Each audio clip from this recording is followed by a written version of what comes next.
vou nem dar muita treta para isso não, porque eu tenho certeza que logo ele estando aí, todo mundo sabe do que se trata. Nós vamos conversar hoje sobre, na verdade, é quase como uma continuidade da conversa que a gente fez aí na semana passada sobre a busca da plenitude, né?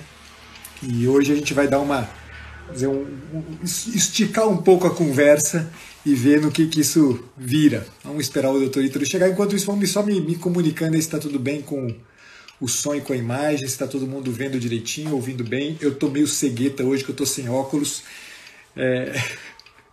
Então hoje vai ter que ser uma coisa meio no esquema de... Eu nem sei quem está entrando, para falar a verdade. Salve, Everton! Olá!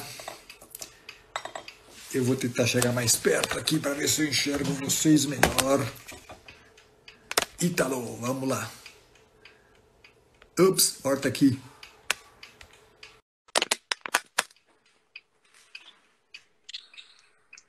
Grande Ítalo!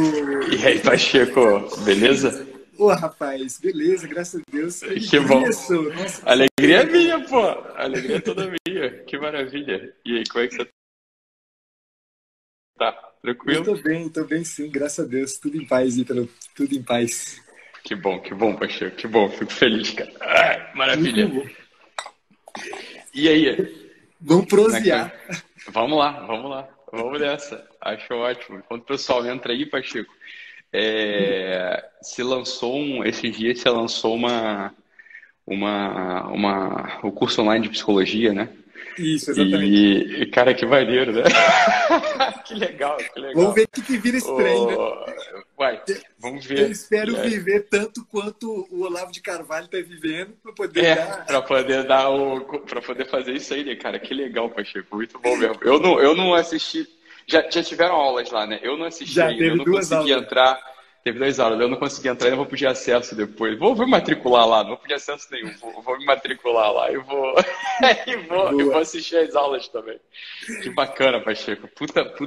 Baita projeto, né? Necessário demais, né? Você vê que esse movimento todo aí, né?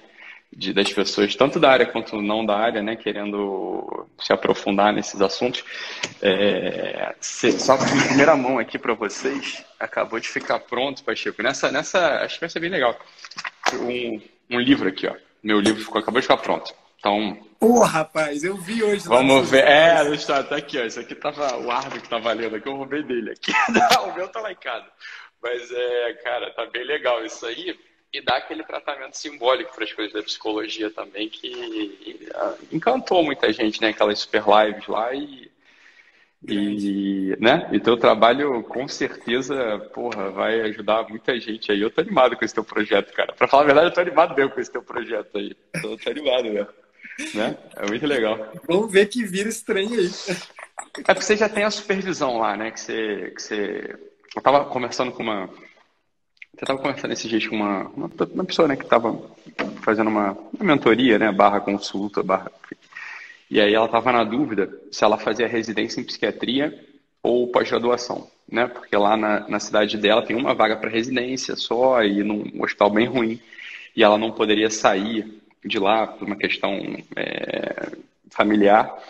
E ela estava na dúvida, porque na residência você acaba vendo muitos pacientes e na pós não. E uma das soluções, não clínica, né, mas na parte da terapia, é que a pessoa tenha a formação dela toda regular e o título, etc., né, e procure supervisão, né, procure supervisões para levar os seus casos dos seus pacientes para a pessoa. E você tem o serviço de supervisão, né, que você faz com os psicólogos, né, que é muito legal. Todo mundo que eu conheço e que é do teu grupo de supervisão, te ama, né? Ama o negócio lá. Então, esse movimento é muito bonito de ver. Estou falando isso tudo por isso, né? Esse movimento é bonito de ver. É uma perda como a psicologia se tornou um negócio absolutamente mecanicista e tosco, né? E perdeu aquele estatuto de ciência da alma, que é o lugar próprio dela, né? Ciência da alma, né?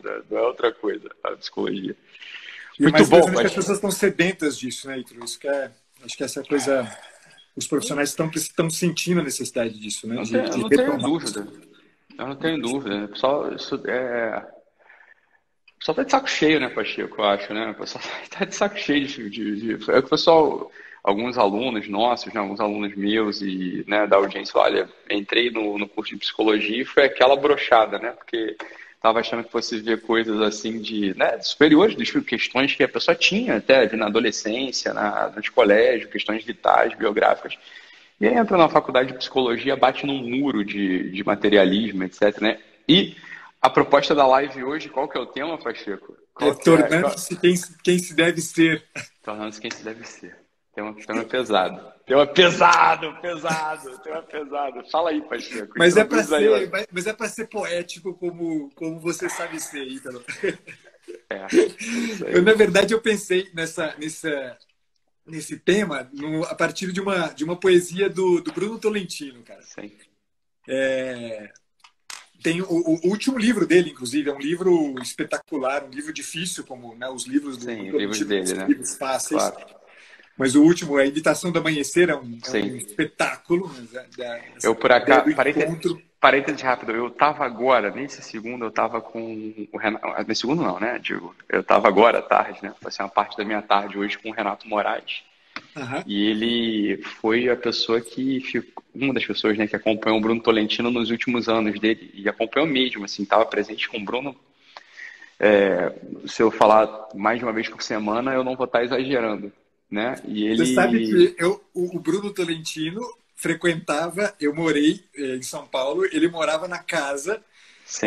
onde a minha esposa, né, morava então, e eu frequentava, o Bruno ia quase todos os dias jantar em casa com a É gente. isso aí. Que legal. Você conheceu o Renato? Não sei se você... Ah, não, porque isso foi depois Não quando. conheci, ele Isso foi frequentava depois. mais a casa das A mulheres. cada das mulheres, exatamente. Exatamente. Então, e o Bruno é aquela figuraça, né? Que todo Exato. mundo. Eu não tive a graça de conhecê-lo, né? Mas fala, Pacheco, perdão. Mas então, Tá. nesse livro tem uma poesia que é a poesia inicial, né? O Bruno faz muito isso, né? Ele tem sempre uma espécie de chamada, né, do texto. Né? Esse aqui Sim, o horizonte que ele vai oferecer para o leitor. sim, Né? E a poesia chama Em Frontispício, exatamente, né, por conta disso. E é uma poesia muito, muito bacana para a gente pensar essa ideia mesmo do tornar-se quem a gente deve ser. Né? Eu queria um pouco conversar sobre essa questão da promessa. Né? Uma promessa que está em jogo, que a gente não se torna quem a gente é porque tem uma receita de bolo. Né? A gente se torna quem a gente é porque, de alguma maneira, tem uma espécie de uma promessa feita, né, para a nossa pessoa. Né? E ele diz assim, né? Ele começa com uma epígrafe, que é do livro de Joel, que diz assim, né? Eu vos compensarei pelos anos que o gafanhoto comeu. Ele começa, aí ele diz, né? O Senhor prometera nos compensar os anos que a legião dos gafanhotos devorara. Desculpa, deixa eu ler direito. O Senhor prometera nos tá. compensar os anos que a legião dos gafanhotos devorara meu coração. Mas a promessa era tão rara que achei mais natural vê-lo mudar de planos, que afinal ocupar-se de assuntos tão mundanos. Assombra-me, portanto, ver uma luz tão clara fecundar minhas cantigas, coração meu. Repara como crescem espigas entre escombros humanos. Naturalmente, quem sou eu para que Deus cumprisse em minha vida promessa tão perfeita? E, no entanto, ei-lo arando, limpando os olhos meus, fazendo-os ver que no trigal em que se deita a luz dourada e musical, se algo perdeu-se, foi como o grão, entre a seara e a colheita. É Sim. absolutamente espetacular. E que é a ideia justamente da promessa. A gente não se torna quem a gente é porque simplesmente eu sou uma semente, né, um grão, e que Sim. inevitavelmente vai virar o trigo. Né? É preciso que haja, né, um devorar, né? Algo se perca entre a seara e a colheita. Né? Esse perder-se entre a seara e a colheita é o que está prometido dentro da... Né? Se não acontece essa perda entre a seara e a colheita, o prometido não vem à tona. Você deixa uma semente em cima da mesa, ela pode ser a semente Ela não perfeita, vai. não vai brotar absolutamente nada. Né? Perfeito. Então tem algo da promessa, mas tem algo também de um esforço, né? De um esforço que não é um exercício hercúleo, né? Deixa eu fazer força para sair alguma coisa aqui de dentro, né? dizer, sim.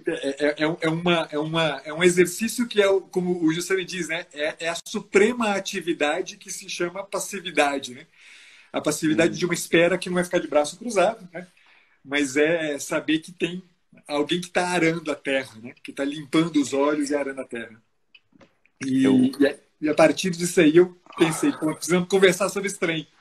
precisamos, e acho que é bom é bom a gente conversar sobre assuntos que a gente não tinha, para o pessoal saber como funciona, a gente não combina absolutamente nada. Um dos dois puxa um tema e a gente conversa. E aí o pessoal vai e testemunha, né, a conversa entre dois amigos, que é o mais legal, que é uma das atividades humanas mais fantásticas que tem, é conversar com a pessoa que você ama. E, Paulo, uma coisa que eu talvez nunca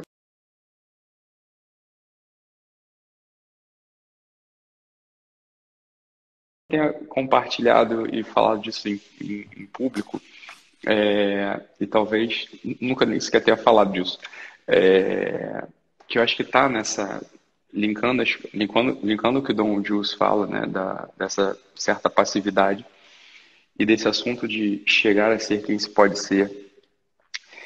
E a imagem do gafanhoto, essas três coisas para mim estão muito linkadas, assim, não é nada disperso, é uma coisa assim absolutamente conectada as três coisas. E pegando um pouco aquela experiência do Hume, né, do David Hume, a gente pode, e eu acho que é o caso, né, se questionar o quanto se queira. Mas ele fala algo que é muito, muito razoável mesmo, e dá uma certa base para as filosofias que vêm em sequência, né, do Kant, sobretudo. E ele fala o seguinte, que a gente não... Ele fala, não estou subscrevendo, estou examinando, né, mas ele fala, que a gente não consegue conhecer a substância de nada. A gente conhece nem a nossa substância, a gente conhece os nossos estados, é o que ele fala, nossos estados afetivos, nossos estados interiores. E a gente não conhece nada, a gente não conhece a substância de nada, a gente conhece só a ação das coisas no mundo. Isso é o Hume falando. E é verdade, tem algo disso mesmo, a gente não conhece a substância em primeira mão, você não tem como conhecer a substância do Pacheco, você conhece a ação do Pacheco, a ação do Paulo, o que não significa que a gente não possa conhecer a substância das coisas. Perfeito. O fato é que a substância das coisas, ela como se ela estivesse num plano mais profundo, Essa aparência fenomênica ou as ações, né? Quer dizer, isso tudo o gafanhoto acaba comendo em algum momento. Isso tudo o gafanhoto ele acaba comendo. E aí que está o ponto. A unidade da substância que faz com que a gente possa dizer eu, no final das contas, olha assim, para que eu possa dizer eu, é necessário um eu que me transcenda e me doe esse eu. Dito de outro modo, os cachorros e os gatos e os gafanhotos, eles não podem dizer eu, eles estão sendo arrastados deliciosamente e não tragicamente, porque essa é a própria natureza do gafanhoto, essa é a natureza do gato. Eles estão sendo arrastados deliciosamente pelo fluxo da natureza, pelo fluxo do mundo. Pelo fluxo da natureza, pelo fluxo do mundo.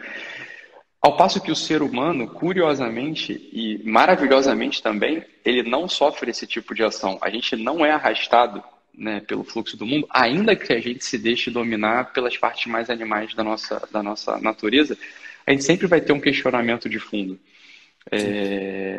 Que no final de contas esse questionamento chama-se eu. Assim, o eu, né? Assim, olha, eu estou aqui, e não é só a minha conexão material com a realidade.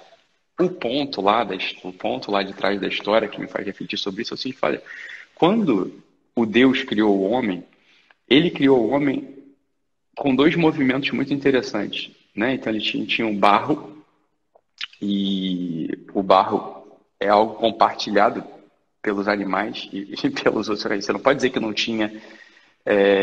tem vida, né? Um cachorro tem vida, um gato tem vida, né?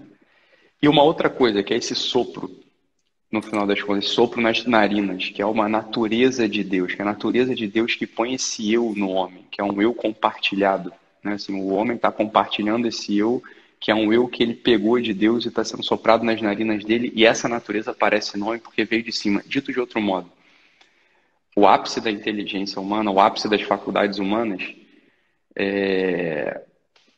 chama-se Espírito Santo, né? Quer dizer, é a ação do Espírito Santo na alma do sujeito que faz com que a gente possa, de fato, ser quem a gente deve ser. Perfeito. Nada além disso. Não há ação humana possível, não há materialidade possível, não há movimento interior possível sem a ação do Espírito Santo na nossa alma. E essa ação já está dada simbolicamente desde lá de trás. E fala, olha, é necessário que seja assim. Não tem, isso é metafísico, isso não é elemento de fé sequer. Assim, ou a unidade da nossa consciência ela foi dada por algo de cima, ou é impossível ter unidade da consciência, dado que né, nossa consciência não é material. A nossa consciência é de uma outra natureza, que é completamente sobrenatural. Então, nesse sentido, o Hume estava errado. Porque, tudo bem, a gente não pode conhecer a substância, mas a gente sabe a substância. Eu concordo com o Hume, ele não vai tão longe, mas eu concordo com o Hume quando essas pretensões de que o homem ele se relaciona com Deus, e são duas substâncias falando, isso é de uma afetação louca. Quer dizer, o homem ele se põe de joelho e pede, né, através da sua prece, para que o Espírito Santo unifique a sua consciência, unifique as suas ações, unifique a sua substância ao fim e ao cabo. Do contrário, não tem ação humana. A gente tem uma ação animal, a gente tem uma ação de um gato, a ação de um cachorro. É uma coisa que eu estou vendo que eu tenho que conversar. A ação do Espírito Santo, de fato, é aquilo que unifica a consciência e é o ápice das faculdades humanas. Dito de outro modo, sem o Espírito Santo, não se chega a ser quem se pode ser. Essa é a coisa. Você não chega a ser quem se pode ser, né? Sabe que agora há pouco eu estava atendendo uma cliente um pouco antes, né, da gente fazer a live aqui, e eu estava lembrando, né, uma coisa. O Don Jus me ensinou uma coisa, nos ensinou, porque encontrou Don Jus, né? Uma coisa que para mim virou quase como se fosse uma respiração, né? Tinha uma ejaculatória que o Don Jus repetia frequentemente, né? Que é Veni Sancte Spiritus, Veni per Mariam, né? E isso aqui se tornou quase como uma respiração para mim, efetivamente. Todos os meus atendimentos, absolutamente todos os meus atendimentos, eu escrevo no alto da página VSS VPM. Eu fiz uma experiência, né, no ano que eu tive na Europa, né, estudando, fazendo meu doutorado, uma parte do meu doutorado. Eu fiz, foi um ano assim intensíssimo, né, de busca de documentos, né?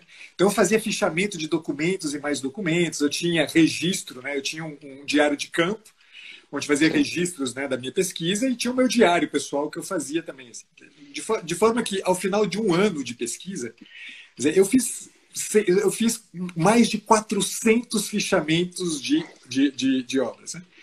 E aí, numa das minhas mudanças, eu fuçando nos fichamentos, né, eu topei com isso aqui, né? Quer dizer, em todas as páginas tinha esse VSS-VPM. Veni Santo Espírito, Veni per Maria, que é o que o pessoal tá perguntando aí. E aí, o que eu me dava conta? Essa coisa que você acabou de falar, né? Quer dizer, evidentemente que a nossa experiência como pessoa, certamente, ela tem algo desse sopro que precisa vir à tona, né? Mas só que isso não vem à tona de uma forma angelical, né? Eu, de repente, né, do nada, um belo dia, né, o Espírito Santo baixa em mim, né? E eu me torno, né, umas asinhas aqui, né? Você precisa vir através da carnalidade das coisas, né? A ideia de veni per Maria, né, vem através de Maria, né, vem através da carnalidade da vida. Quer dizer, na experiência do cotidiano mesmo, na experiência de estar ali sentado na frente de um cliente, ouvindo o sofrimento dele, estando sentindo dor, né? Eu fiz uma cirurgia esse final de semana, sentindo dor o dia inteiro, né? Quer dizer, nisso, nessa circunstância toda pesada, no meio da confusão das crianças correndo, gritando, do corre-corre da vida. É nessa carnalidade que aparece o eu da gente. Se não é nessa carnalidade, né? Quer dizer, se não é nessa carnalidade que aparece aquele que é a referência do eu da gente, aquele que orienta o caminho da gente. Se não é nisso, efetivamente, não vai ser lugar nenhum, né? Vai ser, de fato, uma experiência fadada ao fracasso, né? A gente vai ficar o tempo inteiro imaginando que é tudo resultado daquele esforço hercúleo, né? Quer dizer, algo que uma técnica terapêutica qualquer vai me dar, né, a solução para os meus problemas. E não é assim que a coisa acontece, né? E a outra coisa que é o que você estava falando aí, né? Quer dizer, a própria ejaculatória, né? Muita gente sabe o que é ejaculatória, algumas outras pessoas não sabem o que é ejaculatória. Ejaculatória é como se fosse uma pequena fala arquetípica ou uma pequena oração ao molde de uma flecha, né? Iacula, né? Quer dizer, que é flecha em latim. Então, essa é uma pequena oração, uma pequena fala arquetípica que você dispara, né? Aí que está a beleza. Por isso que eu acho que a ejaculatória ela dá um mote pra gente, porque eu acho que faz entender bem o que. Eu fico pensando sobre esse assunto, mas não é só que eu fico pensando, né? Que, enfim, outros pensaram antes de mim, mas e expressaram através do seu coração que é a postura existencial mais adequada e mais correta para a ação vivificante do Espírito Santo na carne é a prece. É muito difícil alguém chegar a ser o que se deve ser, alguém que não tem o hábito da prece. Quando a gente fala prece, né, Pacheco, olha, é uma certa aceitação da tua natureza gostosa, né? É uma posição de uma certa submissão gozosa, mas ao mesmo tempo a noção de uma postura corredentora. No sentido de que, de fato, alguém te sustenta na existência e você não é nada sem esse serento puro que te sustenta na existência, mas ao mesmo tempo você não entrou na existência para gozar passivamente.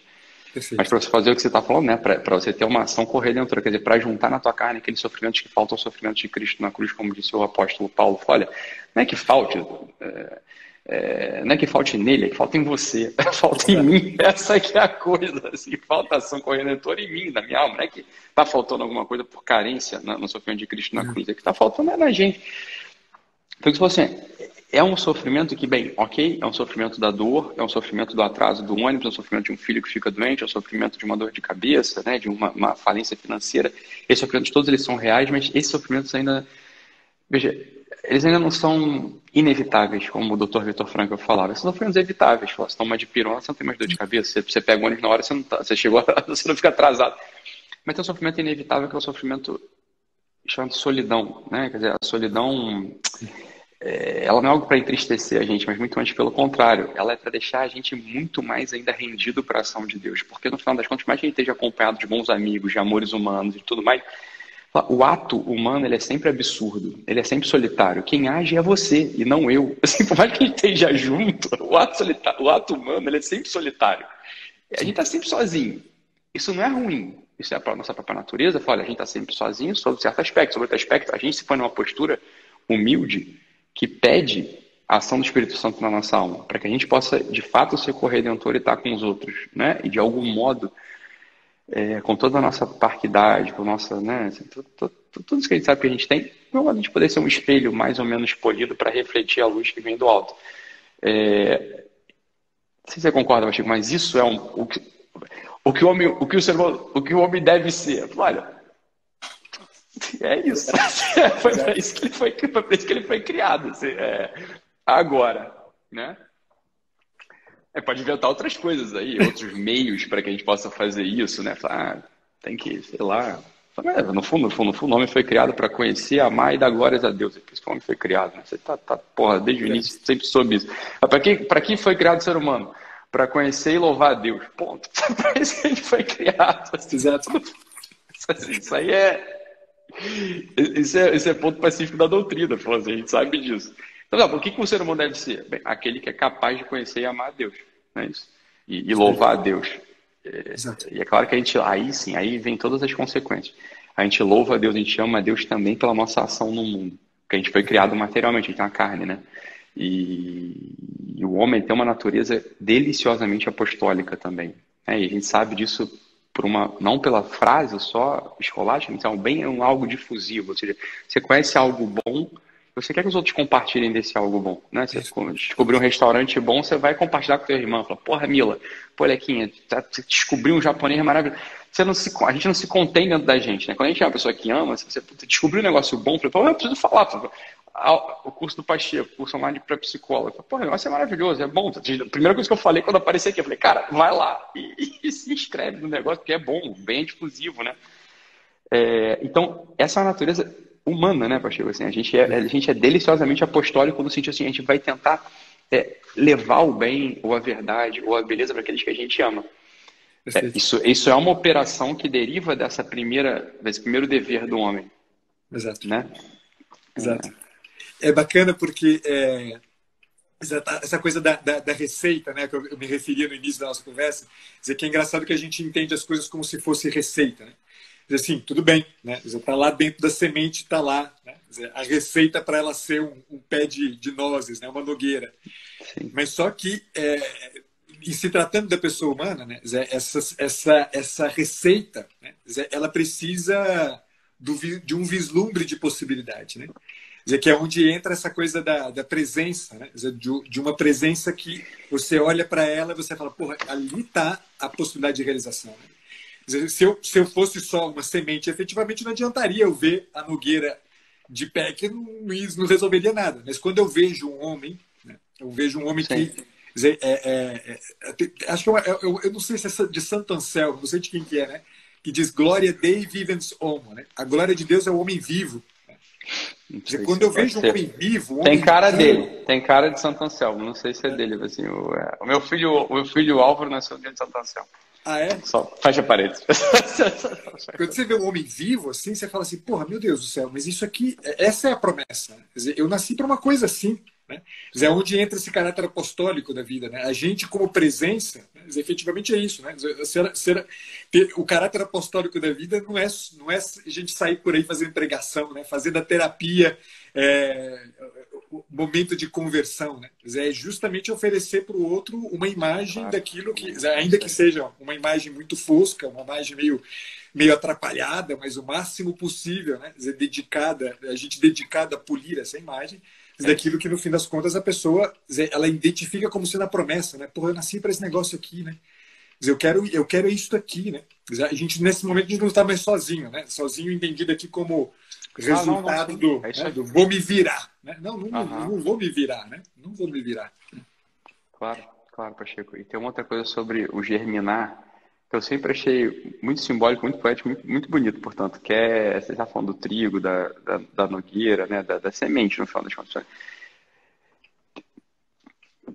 Que, que tem uma coisa que é um símbolo, me parece, da nossa vida também, é um puxão de orelha nessas pessoas que têm uma certa pretensão 100% espiritualista da vida e acha que o traço da nossa história vai se fazer no templo, esquecendo-se do tempo. Né? Quer dizer assim, olha, o traço da nossa vida, nossa biografia, ela vai se fazer só assim, nessas coisas espirituais, etc. E desconecta um pouco dessa encarnação, ou dessa estruturação dos elementos. A nossa história, ela se dá, ela é histórica, né? Então ela vai se dar aqui também, assim, nesse transcurso da materialidade. E quando a gente vê uma pessoa um pouco mais sensível, quando vê uma semente sendo plantada, aquilo ali é símbolo, né? Se você vê a árvore é um sinal da vida. Quando você vê a semente sendo plantada, a pessoa mais sensível, ela pega rapidamente no relance de olhos toda a simbólica que está ali presente, porque, vamos lá, a semente ela é plantada na terra, arada, irrigada, e ela só cresce com as luzes do sol. Então, os 4 elementos estão perfeitamente harmonizados na gênese da vida, né? A terra, É bem o legal. ar, a água e o fogo. Os 4 elementos estão perfeitamente harmonizados nesse ato vital de crescimento da semente. Olha, aquilo é um símbolo da vida, aquilo é pra gente também. Fala, tá lá, a coisa tá lá, né? A coisa tá lá. E depois quando a gente pega quando a gente pega o fruto ele é nele está contido de algum modo a articulação desses 4 elementos que foi cultivada, né? Foi vivificada, cresceu. Então, assim, a vida humana tem algo disso também. A gente deveria prestar atenção, claro, nesses 4 elementos harmonizados, 4 elementos entendem, é a materialidade da vida. É o nosso casamento, é o nosso trabalho, é a nossa atenção com os outros, né? É a nossa organização material, é a nossa preocupação com a alegria, com a felicidade daqueles que estão ao nosso redor. Isso é importante. Para o homem chegar a ser aquilo que ele deve ser, olha, tem que ter uma harmonização desses 4 elementos, entendidos os 4 elementos como a totalidade da vida. Né? A nossa tendência ao quente, ao frio, ao seco e ao úmido, perfeitamente harmonizadas na nossa ação cotidiana. Claro, vivificadas por algo que vem de cima também. Porque a gente não é só matéria. Essa articulação, é nessa articulação que se dá propriamente, me parece, essa natureza desse dever ser, no sentido que a gente está falando aqui na live, né? Desse dever ser. Perfeito. Se alguém perde a atenção ou dissocia essas duas coisas, claro, ou vai cair num fideísmo louco, ou no espiritualismo estéril, ou no materialismo brutal, que, né, hedonista, enfim, que leva à tristeza, óbvio, né? Porque toda redução leva à tristeza. Né? Uma pessoa que se contenta em se deixar reduzir, ou se permite reduzir, entendendo que é um cachorro e nada mais, é um gato e nada mais, esse alguém que tem uma pulsão para transar apenas, ou para beber apenas, ou para comer apenas. Falar, que triste, né? E a gente vê essa tristeza no dia a dia. Perfeito. Perfeito. Sabe que dia de, acho que deve ter umas 4 semanas. Acho que deve ter umas 4 semanas. Numa missa de domingo, eu prestei atenção. Sabe, essas coisas assim que às vezes você está lá mecanicamente, você não presta atenção em muitas coisas, né? E eu prestei atenção na oração da coleta, na oração inicial da missa, né? Eu falei assim, porra, esse negócio aqui é o processo terapêutico, é essa porcaria dessa oração aqui, é exatamente isso que está em jogo. Olha, é isso aí, Pacheco. A Olha última aula o que dizia. É isso aí. Eu anotei depois, eu falei assim, putz, isso que você acabou de descrever, né? Que, no meu entender, é o que a gente deveria estar apostando quando a gente está pensando no processo terapêutico em alguma coisa parecida com isto aqui. Né? Olha o que dizia a oração. Diz assim, ó Deus que preparastes bens invisíveis para aqueles que vos amam, infundi em nós a doçura de vosso amor, para que, amando-vos em cada coisa e sobre todas as coisas, obtenhamos os bens que vós prometestes, que superam todo desejo. É perfeito. Cara, isso é perfeito. Fala assim, cacete, como é que o nego pariu isso? Porque isso aí é estrutura da realidade, num verbo, numa frase. Mas é impressionante porque está tudo aqui. Isso que você acabou de falar da totalidade, né? Tá tudo aí. Amar sobre todas as coisas é exatamente isso. Nós estamos falando da totalidade, mas não é uma totalidade desvinculada daquilo que é o cotidiano da vida, é em cada coisa. Quer dizer, amando-vos em cada coisa. Em cada coisa. Ou seja, no singular da vida, é isso aí, no singular da vida. Isso é muito bonito. Naquela dor lá, naquela dificuldade, naquele trauma, naquele evento histórico, naquela dificuldade com minha esposa, é ali, em cada coisa. Mas sobre todas as coisas. Ou seja, eu tenho uma direção, e a direção é, né, em busca desses bens invisíveis que me foram invisíveis que preparaste pra gente, essa que foi preparada pra gente. É isso aí. A doçura do vosso amor, puta que o pariu, me diz como isso é demais. É muito bonito mesmo. É isso. É isso. Eu tava dando uma aula esses dias, acho que é a última aula dessa, eu não lembro qual foi, psicologia ou foi pro eixo, né? Falei, Pacheco, tu vai estar de acordo, assim, né? Não precisa estar também, mas todo o processo terapêutico está contido no rito da missa. Tá tudo lá. Sim. Aquilo ali é o ato curador por excelência. Perfeito. Tá tudo lá. Tá tudo lá. Todo o ritmo, a estética, as falas, o que simboliza, o que falta, quando falta. Tá tudo lá. Tá tudo 100% lá. Né? O que acontece, né? E acho que é uma coisa que a gente tem que corrigir. Porque miseravelmente sobrou pra gente. Não é a gente, na nossa função, mas sobrou pra gente. Né? O que a gente tem que corrigir é a ignorância do que é o rito. Né? Não se conhece. Quem sabe o que é o rito hoje? Né? Pouca gente. Essa que é a verdade. É a homilia do padre, é uma coisinha ou outra, uma coisa estética, é um compromisso. É tudo isso mesmo. Mas não é nada disso. E, miseravelmente, quem deveria dar doutrina em catequese gosta de fazer outra coisa. Né? Gosta de fazer política, gosta de ficar falando de coisa sanitária, né? Né? Uma vez, francamente, estava assistindo uma homilia de um padre que era a passagem do leproso lá, e começou a dar uma aula de dermatologia, e começou a falar da lepra, dos cremes da lepra. Eu falei, realmente tem isso, né? Tem até uma lepra aí da história mesmo, que é hanseníase, mas puta merda, assim, porra. Eu sentei, eu olhei, eu falei, cara, legal, só que assim, Eu tô no workshop de dermato ali da China, mas francamente, ele foi no Google, na Wikipédia, descobriu tudo sobre pereba, pústula, bolha, fístula, tudo assim, eu tô falando o negócio todo. Poxa vida, né? Que coisa triste. Mas miseravelmente sobrou pra gente, que é a gente, pessoal, somos nós, pessoal, né? Que eles ouvem, né? Só ouvem a gente. Sim. Eu acho que tem uma lacuna que é absolutamente neurotizante e, sobretudo, ela é motivo de adoecimento de toda a civilização mesmo, que é esse distanciamento do rito, Sim. né? Esse distanciamento do rito, esse esvaziamento do rito, esse desprezo ao rito. Olha, o santo sacrifício, se ele não está no centro e raiz da vida, a nossa vida, é claro, né? Eu vi que você falou assim, né? Eu vi um post que você acabou de fazer de criar, a alma tem que criar raízes, né? Em forma de cruz, né? Em forma de cruz transformadas no altar.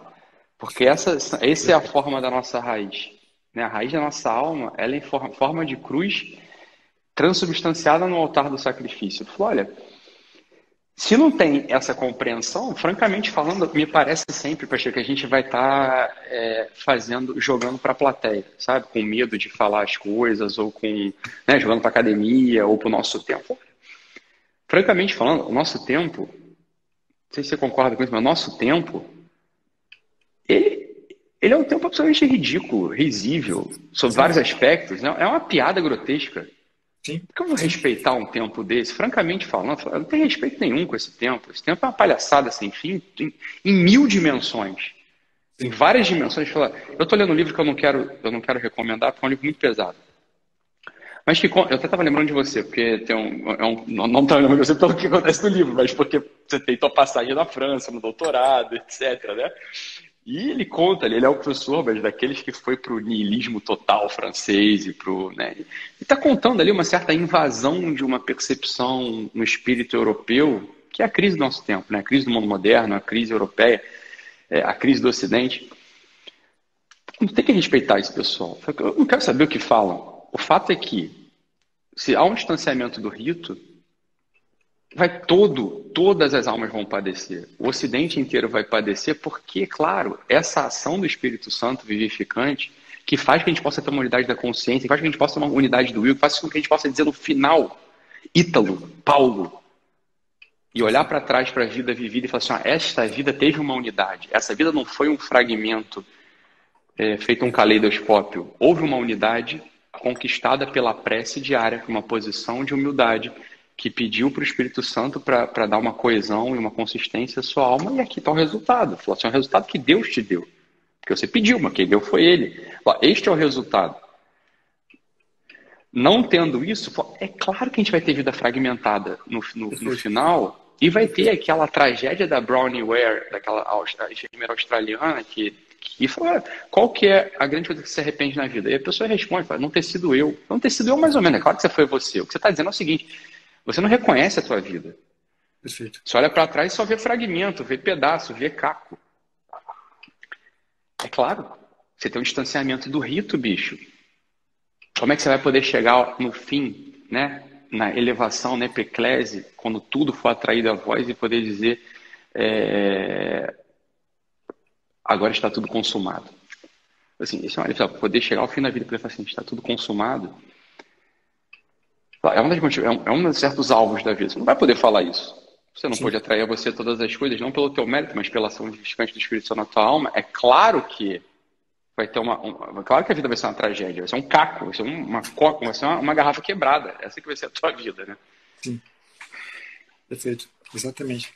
É impressionante porque no fim, né, se a gente pensa nessa coisa da totalidade, da singularidade, né, sobre todas as coisas, né, e em cada coisa, a gente esse tempo é o tempo do em todas as coisas só, né?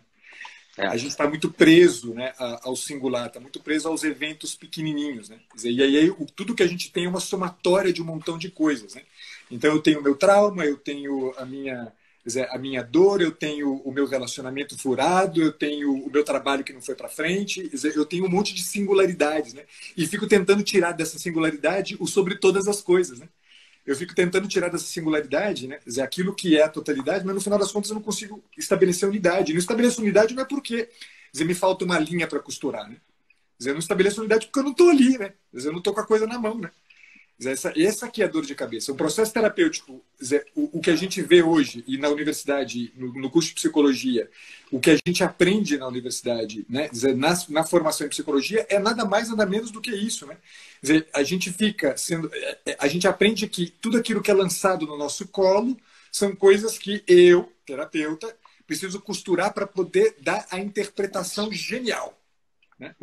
Dá a saída genial. E eu não estabeleço com a pessoa, né? Eu não coloco a pessoa na jogada. Quando eu não coloco a pessoa na jogada, eu não coloco ela no rito. Ela está fora, ela está assistindo ao espetáculo. Né? Assistindo de forma terrível o espetáculo. Né? Porque, no fim, ela tudo bem que tem algo daquela passividade a que a gente se referia, mas é a pior de todas as passividades. É uma passividade que não é a passividade das almas humildes, ou né, o que são receptáculos. É que tem uma coisa, Pacheco, até te falar aqui que eu não levei adiante, mas há muitos anos eu peguei o livro, me fugiu o nome do autor, cara, um autor óbvio, mas me fugiu o autor. Bem, não vai ver. Mas eu estava tentando fazer um estudo, um desenho, na verdade, né, que pegando a história das heresias e todas as heresias catalogadas, encontrando um correspondente na alma do homem. Assim, as heresias, elas têm um correspondente na alma do homem que aparece como sintoma, que aparece como manifestação patológica e sofrimento. Me parece que dá para fazer isso. Eu não cheguei a concluir. Eu até peço para que alguém faça esse trabalho. Eu não sei se eu vou conseguir fazer isso algum dia. Mas é possível fazer isso. Isso é uma puta de uma chave terapêutica. Eu vou dizer, talvez seja a única chave terapêutica. Tem um livro do Noica. Do Konstantin Noica, mas não é. Ele não desenvolve essa... ele fala das doenças do espírito. Ele não entra no problema da heresia, mas entra... Ele não entra no problema da heresia. O que eu estava vendo era o seguinte... Você pega as heresias, sei lá, o arianismo, sei lá, o protestantismo. Assim, as heresias, ela tem um correspondente na alma e levam um tipo específico de sofrimento. Acontece que, para curar as heresias, está tudo bem determinado já. Foi por isso que me interessou. Olha, a cura das heresias está tão clara. Você não tem dúvida o que cura as heresias.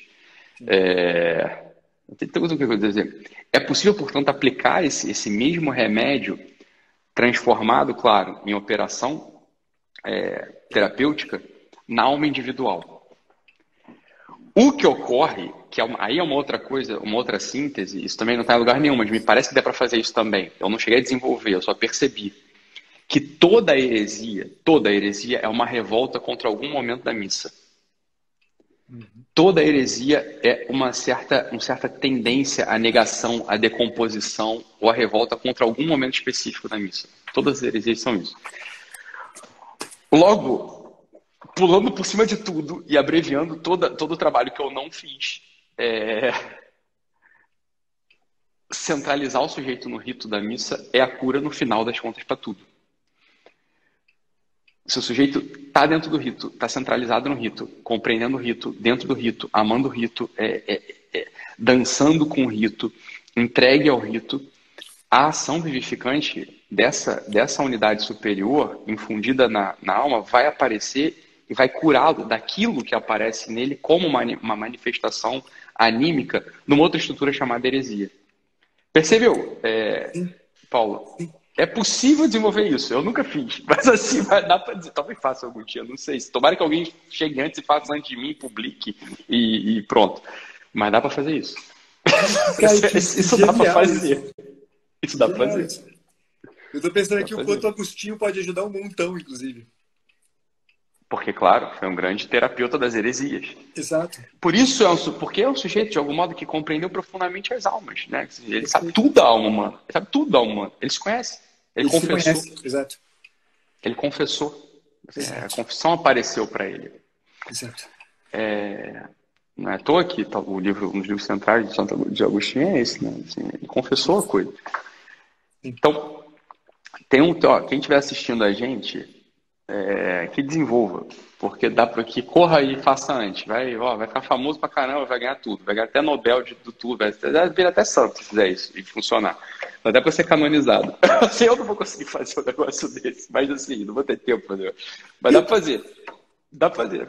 Estuda heresia, faz correspondente com a clínica, tem as terapias estabelecidas e você vai ver no final, já estou abreviando onde é que vai chegar o teu estudo, você vai ver no final que tudo isso vai se resumir a uma unidade no rito, no santo sacrifício, na missa.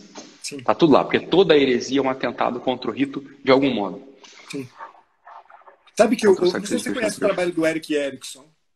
Imagino que sim. Eu conheço, sim, mas não conheço pouco, para falar a verdade, né? Vou te falar, uma das primeiras discussões que eu tive na internet foi acerca do Erikson, só pra você saber. Isso já tem uns 5, 6, 7 anos, que foi a primeira discussão assim, que explodiu. Alguém chegou lá, começou a falar do Erikson. Eu falei, cara, eu comecei a explicar, cara, mas eu falei, cara, o que tu sabe do Erikson? Aí ele, nada. Eu falei, então senta e escuta. Aí eu expliquei lá o negócio do Erikson pra ele. Mas, enfim, ele tem uma intuição interessante sobre isso, né? Porque quando ele vai falar dessa escala do desenvolvimento humano, né? Quer dizer, para cada etapa, ele fala lá, né, de uma disputa, né, que há em cada momento, né, entre as forças básicas, né, e ele fala que dessas disputas, né, emergem ritos que são patologizantes e ritos que são, na verdade, terapêuticos. Né. É mesmo. E ele estabelece, não sei se ele estava com a visão nisso.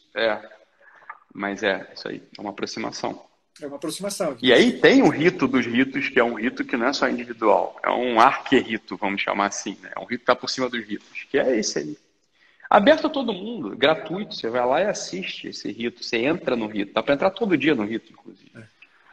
Né? Exato. Né? Dá para entrar todo dia no rito.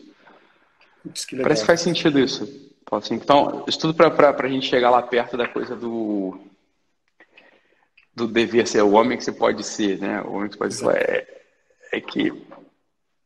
Tá descritinho ali, né? Tá descritinho ali. É que eu acho que tá descritinho ali, Paulo. Exato. Eu acho que, voltando, né? Não falar disso é um certo, me parece, é um se render ao nosso tempo. Exato. Né? Exato. E é muito interessante a pergunta da menina agora, que você, essa live é sobre catolicismo. Fala só, querida, renda-se. No catolicismo está contido tudo. Exato. Não é à toa que é católico, né? É universal. É universal. Que é catolon, assim, é tudo. Mas é mesmo. E não é... A gente está falando disso porque você é católico. Você não sabe nem se eu sou católico ou não. O fato é que se você tem um pouco de maturidade intelectual e seriedade na vida, você vai olhar e vai falar assim, está tudo contido aí. Perfeito. Em tudo. Exato. Né? É necessário falar isso. Exato. Porque se a gente tem uma função pedagógica de orientação, não é uma pretensão qualquer, né, Ítalo? É aquela história que a gente já chegou a conversar na última live que a gente fez, né? A gente falou sobre isso. Não é uma pretensão qualquer, né? Essa é a pretensão, né? É a única pretensão que, de fato, se a gente tem um pouquinho de seriedade na vida, a gente vai acolher e vai dizer, porra, não tem que render. Não dá para não se render, né? Não dá para não se render. Não dá. Cuidado, que se você entrar, você vai se render. É só essa a única recomendação que eu dou para você. Vai estar renda-se. Renda-se. Não tem o que fazer. É francamente inescapável. Se você entra com uma certa honestidade intelectual, uma honestidade vital, você vai se render. Né? Graças a Deus. Você vai se render graças a Deus. Que está tudo lá. Exato. Essa cliente que eu atendi agora há pouco, ela estava falando exatamente isso. Ela virou para mim e falou assim, Pacheco, eu entendi o que você está falando, mas eu estou entendendo que aqui tem um passo para eu dar, que ainda não está na hora de eu dar, que eu tenho medo de dar. Ela falou isso. Olha que fantástico isso. Isso é genial. Ela entendeu. Sabe que ela declarou? Eu estou rendida. Eu só tô com dificuldade de confessar isso. Mas já confessou. Ela falou, já confessou. Francamente, eu amo essa pessoa. A pessoa que falou isso, profundamente sensível. Exato. Profundamente sensível. Porra, é isso aí. Exatamente. É o próximo passo, é entrar no rito. Você tem que entrar no rito. Vai fazer o quê? É o que eu disse para ela, cara, uma coisa você não pode negar. Tem um troço que te atraiu aí dentro. Você não É, pode mais negar essa porra. Você não pode mais dizer que isso não te atraiu. Se você dizer isso aqui, você está negando o que os seus olhos estão vendo. Se você é. negar o que os seus olhos estão vendo, caramba, é melhor separar tudo e desistir da vida, caramba. Não tem mais o que fazer. Quer dizer, Mas é o que o pessoal faz. não é a Que é genialidade o que o do pessoal processo. faz. Exato. É isso aí.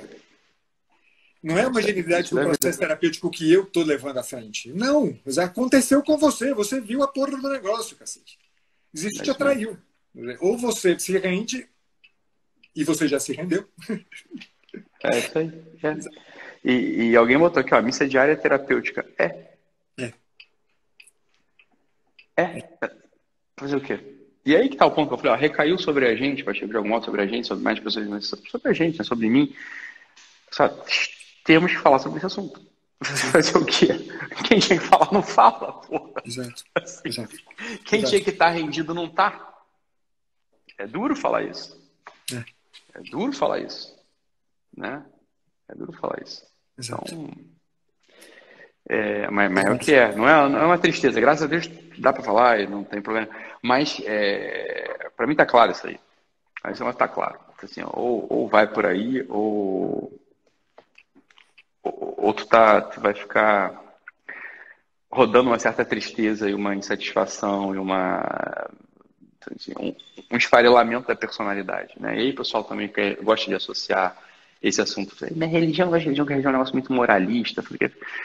Mas se tornou um negócio moralista mesmo. Miseravelmente se tornou um negócio moralista. Sim. Né? Se tornou um negócio moralista mesmo. Porque quando você não reconhece, né, que existe uma possibilidade de uma ação unificadora do teu eu e da tua consciência, portanto, através da ação do Espírito Santo, quando você não declara isso, ou seja, você não consegue declarar que existe uma substância possível de se estar, e você está só no ato, né? Está só na vida do ato, é aquilo que o Hume falava. Né? Então, assim, eu posso... Você precisa ser moral diante do ato. Exato. Moral diante do ato para o outro. Isso é a moralidade. Olha, o problema é o seguinte, meu filho. Se você não se rendeu antes, e se você não sabe que você tem uma unidade, você confessa essa unidade, quem está sendo moral diante de quem? Você torna a religião, no final de contas, um negócio impossível. Exato. E foi isso que o Kant fez. É. E isso é a origem de um certo protestantismo teológico, no final das contas. Assim, é um esvaziar. É claro que é. E não é uma... Pelo amor de Deus, não tô falando mal de ninguém. A gente está explicando só um negócio. Exato. Tá entendendo? Exato. Exato. É isso aí. Oi, Natasha. Natasha tá aí, amiga minha. Que vou te ver aí. Só porque peguei aqui. Natasha. Mas é claro que é isso. Acaba sendo um negócio impossível. É claro, por santificar essa coisa, entre mil aspas, você torna um negócio impossível. É claro que a religião não é moralismo. Isso é uma coisa maluca. Exato. É uma coisa maluca. Tem algo disso num certo momento. Tem mesmo algo disso num certo momento. Isso não é o centro da religião. Para que isso aí... O pessoal chama de religião hoje, Pacheco, essa é a minha visão. O pessoal chama de religião hoje, uma coisa que é o Kant. É a religião do Kant. Kant inventou uma religião. Exatamente. E o pessoal não é cristão. O pessoal E o dogmatismo dele é tudo que existe. Os protestantes não sabem, e 99,9% dos católicos não sabem, acham que são religiosos e são kantianos. É isso que eles são. Essa aqui é foda. Uma coisa que tem que fazer é quebrar a perna do Kant. Tem que quebrar a perna do Kant com esse negócio. Exato. Centralizar todo mundo no rito. Qual que é a necessidade do rito? O rito é a unidade do eu, a unidade da consciência, através da vivificação do Espírito Santo. Falou assim, claro que é isso, é a santificação, é o ato santificador do Espírito Santo. É isso. Exato. O pessoal acha que é cristão e é kantiano, porra. Se a gente vê um atrás. Não sei se é a tua experiência, mas é o que eu vejo. Não é, mas eu tô falando dos melhores. Eu tô falando dos melhores. Os melhores são assim. Exato. E eu conheci eu conheci um padre abertamente kantiano e que influenciou gerações e mais gerações de sacerdotes no Brasil, né? O padre Henrique Lima Vaz, né? Um cara que é responsável pela formação aí de inúmeros sacerdotes, né? Um jesuíta desses modernos, e que fez isso. Ele fez isso. E sem dúvida nenhuma, eu estou muito convencido disso. E eu diria... Não é isso? O problema é mais grave, Ítalo, porque ficasse isso na mão de alguns iluminados, né, esclarecidos, tá bom, a gente até... Tá bom. Tá bom, não tem problema. Mas o problema é Só que que isso não aqui foi. se tornou mentalidade. Mentalidade. Toda Mentalidade mentalidade. corrente. Quando o pessoal fala assim, você não é religioso porque você fuma. Eu falo, isso é assim, ó. O cigarro aceso aqui, o meu charuto, esse aqui é rito de exorcismo. É para manifestar os demônios que tem em você. O primeiro demônio que aparece chama-se Kant. Immanuel Kant. Esse é o primeiro demônio que aparece. O que você está dizendo? Que não há intimidade da alma de um sujeito e nem unidade da alma vivificada pelo Espírito Santo porque ele fuma. Assim, isso é uma loucura? Isso é em pé nem cabeça. Assim, isso não tem a ver com religião. Assim, caralho. Exato. Você acende um cigarro e se a pessoa pula do outro lado e diz assim, mas você diz que é religioso, mas fuma. Mas, cara, você manifestou um demônio na tua alma chamado Kant. Exato. É isso, dito de outro modo. É isso que está acontecendo. Você não é cristão. Você acha que é cristão, entendo, tudo bem, vamos precisar cuidar de você. Porque você está indo por um caminho muito esquisito. Exato. Primeiríssima aula de quase todo o curso de psicologia, Introdução à Filosofia, sobre o esclarecimento de Immanuel Kant. Mas é claro que é isso. É o maior verbete, nesse dicionário de Oxford de filosofia, esses dicionários moderninhos de filosofia, o maior verbete da filosofia chama-se, tá no Kant. O pessoal pode ver. Vai lá, pega um dicionário de filosofia qualquer, vai na Saraiva, na Travessa, vai na livraria. Dicionário de filosofia. Aí você procura assim, Aristóteles, lá, 2 parágrafos, não sei o quê. Kant, 30 páginas. Assim, é óbvio que vai ter crise do Ocidente, óbvio que vai ter crise da religião, óbvio que vai ter crise da alma, óbvio que vai ter neurose, óbvio que a depressão vai ser a doença do século. Porra, é óbvio que vai. Exato. Né? Exatamente. Olha que bonito o pessoal tinha assim. O pessoal não tem ideia de quem é Kant, Pacheco. Temos um grande trabalho pela frente. Sim. O pessoal não tem ideia de quem é Kant. O pessoal fala, porra, eu não sei. Eu falei, claro que você não sabe. Você não é pago pra todo saber. mundo kantiano. E é todo mundo kantiano. O cara entra numa paróquia, entra num templo, entra numa sinagoga, vira kantiano. Exato. Exato. A Edith Stein que falava uma coisa que eu acho genial, né? Ela diz o grande mal da educação, né, é a gente não saber o que nos orienta. Porque peca menos um professor que abraça uma perspectiva reduzida e faz o seu trabalho dentro dessa perspectiva reduzida do que o professor que age sem saber qual é a perspectiva que o orienta. E hoje o que a gente vê é exatamente isso. Quer dizer, para além, evidentemente, dos mau caráteres que efetivamente falando dos melhorzinhos, né? Exatamente. Né? Sabem o que estão fazendo. Hoje, na universidade, o que a gente encontra é isto. Né? Você tem um conjunto grande de mau caráter que sabe que quer fazer esse trabalho aqui, claro, né, mesquinho, mas a grande totalidade, a grande maioria dos professores é o idiota útil que não sabe se kantiano, não sabe se reducionista, não sabe se um déspota esclarecido, né? Que está, no fundo, levando todo mundo a esse padrão de pensamento, né, reduzido assim, né, desse tamanhozinho. Né? E a gente acaba concebendo um processo terapêutico dessa forma. Aí, eis a tragédia organizada. Né? Total. Todo o cenário montado para uma tragédia. Né? Exato. 200 anos que a gente está nessa. Né? Há 200 Exato. anos... A psicologia se tornou um instrumento para... A psicologia e a pedagogia, né? Claro. Se transformaram em instrumento para isso aqui, né? E a pedagogia ainda fez pior, né? Porque ainda tornou isso obrigatório, porque a psicologia ainda não tornou isso obrigatório, apesar do conselho, né? Tá querendo de tudo quanto é jeito meter o dedo, meter psicólogo em tudo quanto é canto do mundo, né? Isso aqui. E tem psicólogo que fica todo feliz, né? Não, finalmente o conselho conseguiu. Pelo amor de Deus, é o contrário! É o contrário! É o contrário, caramba, é o contrário. Não quero que a gente esteja em todos os lugares, Pacheco, deixa eu só te dar uma dica. Eu sei que a live é tua, mas se tu não fechar essa live agora e salvar, ela vai sumir e nunca mais ninguém vai ver esse negócio. Eu sei. Muito obrigado. Permite só ler uma última coisa? Claro, óbvio. Não, porque que sabe, só... o Genaro, que é um dos meus supervisionantes, postou agora há pouco, eu acabei de ver. Eu falei assim, porra, isso aqui é perfeito do que nós vamos conversar hoje. Uma poesia da Adélia Prado, nesse livro aqui, Miserere, que é o último livro de poesias dela, espetacular. Chama-se O que Pode Ser Dito. Olha isso, Ítalo, escuta esse negócio que é um espetáculo. Quase indizível o experimento histórico, porque o mês é setembro, o ano, o de 2011. E às 3 da manhã, me percebo acordada, me equilibrando à beira de um buraco, de que só agora meço o fundo, e escuto a radiação contínua de uma dor por anos de distração ignorada. Quem pode me consolar, a não ser vós, face desfigurada de solidão e tormento? Que fiz eu, desatenta a vida inteira? Com que ocupava as horas, quando à minha frente, muda, levantáveis os olhos para mim, esperando mais que migalhas? Chorem comigo, céus, para que o desvão transborde. Me socorre, Pai, Mãe, me socorre. Irmãos meus, ancestrais, pecadores todos. Quem viu o que vejo, venha me socorrer. Sempre quis ver Jesus, e ele esteve comigo o tempo todo. Só era preciso um olhar atento meu. Era só ficar junto e de modo perfeito, tudo estaria bem, de modo miraculoso. Ó vós que me fizestes, bendigo-vos pela cruz da qual ainda viva me desprendes. Eu não preciso mais acreditar.